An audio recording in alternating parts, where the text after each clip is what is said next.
നമസ്കാരം. പ്രധാന വാർത്തകൾ.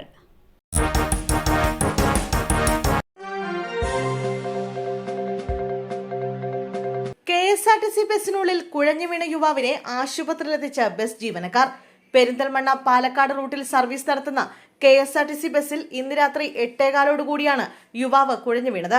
യുവാവിന് അപസ്മാരം അനുഭവപ്പെടുകയായിരുന്നു. ബസ് ജീവനക്കാരുടെ സംയോജിതമായ ഇടപെടലിലാണ് യുവാവിനെ ആശുപത്രിയിൽ എത്തിച്ചത്. പട്ടാമ്പി ഞാങ്ങിട്ടിരി സ്വദേശിയായ അമീറിനാണ് ബസ് ജീവനക്കാർ രക്ഷകരായത്. രഹസ്യവിവരം. വീട് വളഞ്ഞ പോലീസ്. യുവതിയെ കൈയോടെ പിടികൂടി. തിരുവനന്തപുരം വർക്കലയിൽ യുവതി പോലീസ് പിടിയിൽ. അയിരൂർ കൊച്ചുപാരിപ്പള്ളിയിൽ വാടകയ്ക്ക് താമസിക്കുന്ന ചിഞ്ചുവിനെയാണ് റൂറൽ ഡാൻസ് ഓഫ് സംഘം വീട് വളഞ്ഞ് കഞ്ചാവുമായി പിടികൂടിയത്. യുവതിയുടെ അനുസുഹൃത്ത് 26 കിലോ കഞ്ചാവ് കടത്തിയ കേസിൽ കോയമ്പത്തൂർ ജയിലിലാണ്. അയിരൂർ കൊച്ചുപാരിപ്പള്ളി മുക്കിൽ 1 വർഷമായി വാടകയ്ക്ക് താമസിച്ചാണ് ചിഞ്ചു കഞ്ചാവിടപാടുകൾ നടത്തുന്നത്.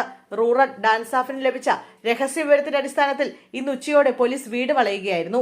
പരിശോധനയിൽ 5 കിലോയിലേറെ കഞ്ചാവും കഞ്ചാവ് ഇടപാടിലൂടെ ലഭിച്ച 12,000 രൂപയും പോലീസ് കണ്ടെടുത്തു. കിടപ്പുമുറിയിൽ ഒളിപ്പിച്ച നിലയിലായിരുന്നു കഞ്ചാവ്. 17-കാരിയെ തീപ്പൊള്ളലേറ്റ് മരിച്ച നിലയിൽ കണ്ടെത്തി. വീട്ടിൽ നിന്നും 500 മീറ്റർ അകലെ കള്ളിയമ്പാറ മലമുകളിലാണ് മൃതദേഹം കണ്ടെത്തിയത്. പാലക്കാട് കൊല്ലങ്കോട് +2 വിദ്യാർത്ഥിയാണ് തീപ്പൊള്ളലേറ്റ് മരിച്ച നിലയിൽ കണ്ടെത്തിയത്. കൊല്ലങ്കോട് മുതലമട പരേതനായ കലാധരന്റെ മകൾ ഗോപികയാണ് മരിച്ചത്. വൈകിട്ട് 4 മണി വരെ കുട്ടി വീട്ടിലുണ്ടായിരുന്നു. പിന്നീട് കാണാതായതിനെ തുടർന്ന് അമ്മ അന്വേഷിച്ചപ്പോഴാണ് മലമുകളിൽ കുട്ടിയെ മരിച്ച നിലയിൽ കണ്ടെത്തിയത്. കൊല്ലങ്കോട് പോലീസ് സ്ഥലത്തെത്തി പരിശോധന നടത്തി. ആത്മഹത്യയാണെന്നാണ് പോലീസിന്റെ പ്രാഥമിക നിഗമനം. ബൈക്കും പിക്കപ്പ് വാനും കൂട്ടിയിടിച്ച അപകടം. ബാങ്ക് ഉദ്യോഗസ്ഥന് ദാരുണാന്ത്യം.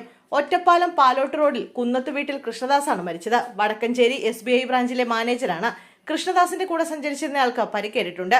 ബുധനാഴ്ച വൈകിട്ട് 7:30 വടക്കഞ്ചേരി HDFC ബാങ്കിന് മുൻവശത്തായിരുന്നു അപകടമുണ്ടായത്.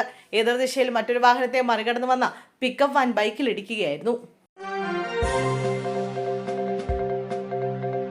മാവേലിക്കരയിൽ ബാർ ജീവനക്കാരെ ആക്രമിച്ച കേസിലെ പ്രതികൾ അറസ്റ്റിൽ. ബാർ അടച്ച ശേഷം മദ്യം നൽകാതിരുന്നതിലുള്ള വിരോധത്തിൽ ബാറിലെ ജീവനക്കാരെ ആക്രമിച്ച കേസിലെ പ്രതികളെ അറസ്റ്റ് ചെയ്തു. ജോലി കഴിഞ്ഞ് പോവുകയായിരുന്ന ജീവനക്കാരെ 2 ബൈക്കുകളിലായി എത്തിയ പ്രതികൾ തടഞ്ഞു നിർത്തി കമ്പിവടി കൊണ്ടും വടിവാൾ കൊണ്ടും ആക്രമിക്കുകയായിരുന്നു. ഓലകെട്ടി അമ്പലം മേഫെയർ ബാറിലെ ജീവനക്കാർക്ക് നേരെയാണ് ആക്രമണം ഉണ്ടായത്. കായംകുളം സ്വദേശി അജിൻ, കായംകുളം സ്വദേശി അജയ് ഗിരീഷ്, കൊല്ലം തിരുമുല്ലവാരം സ്വദേശി ശ്രീലാൽ, ഭരണിക്കാവ് സ്വദേശി ശ്രീനി എന്നിവരാണ് അറസ്റ്റിലായത്.